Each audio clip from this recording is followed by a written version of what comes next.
Hello friends, welcome to குறிஞ்சி கதம்பம். நாம் இன்றைக்கி வேர்க்கடலை வெஜிடபிள் சாலட் எப்படி பண்ணுறதுன்னு பார்க்கலாம். பச்சை வேர்க்கடலை, வறுக்காத தோலோடு இருக்கிற வேர்க்கடலையை 4லேருந்து 5 மணி நேரம் ஊற வச்சுக்கோங்க. நான் இன்றைக்கி அரை கப் அளவு வேர்க்கடலை எடுத்திருக்கேன். இது நல்லா ஊறினதுக்கப்புறமா அரை டீஸ்பூன் உப்பு சேர்த்து குக்கரில் போட்டு 4லேருந்து 5 நிமிடங்கள் மீடியம் தீயில் வச்சு வேக வச்சு எடுத்துக்கலாம். நசுக்குனா நசுங்கிற அளவுக்கு வேகணும், அதான் கரெக்டான பதம். அப்படி வேகலை அப்படின்னா நீங்கள் இன்னொரு விசில் கூட விட்டு எடுத்துக்கலாம்.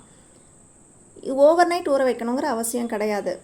இப்போது வேர்க்கடலை இப்படியே வேக வச்சுட்டு சாப்பிட கொடுக்கலாம். உப்பு சேர்த்து வேக வச்சுருக்கனால நல்லாயிருக்கும். நம்ம சாலடாக செய்ய போகிறதுனால இது கூட பொடியாக நறுக்கிய வெள்ளரிக்காய் 1 கப் அளவு, பொடியாக நறுக்கிய வெங்காயம் 1/4 கப்.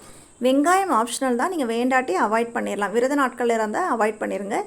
விதை நீக்கி பொடியாக நறுக்கிய தக்காளி 1/4 கப் அளவு, துருவிய கேரட் 2 டேபிள் ஸ்பூன். இது கூட நம்ம சாட் மசாலா சேர்த்துக்கிறோம். வேர்க்கடலைக்கும் சாட் மசாலாவுக்கும் காம்பினேஷன் ரொம்ப நல்லாயிருக்கும்.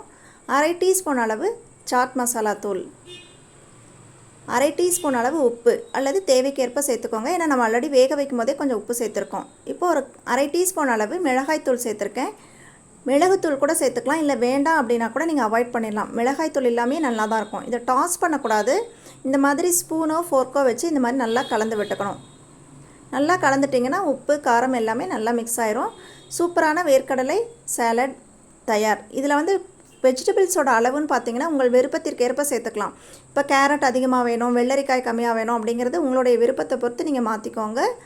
இது ரொம்ப நல்லாயிருக்கும். நீங்கள் ஒரு டயட்டில் இருக்கீங்க, இல்லை ஈவினிங் ஸ்நாக்ஸுக்கு அப்படின்னா இது ஒரு பவுல் சாப்பிட்டாலே நல்லா ஃபில்லிங்காக இருக்கும். ட்ரை பண்ணி பார்த்துட்டு உங்கள் ஃபீட்பேக் எப்படி இருக்குன்னு கண்டிப்பாக கமெண்ட்டில் சொல்லுங்கள். தேங்க்ஸ் ஃபார் வாட்சிங். வாழ்க வளமுடன் நலமுடன்.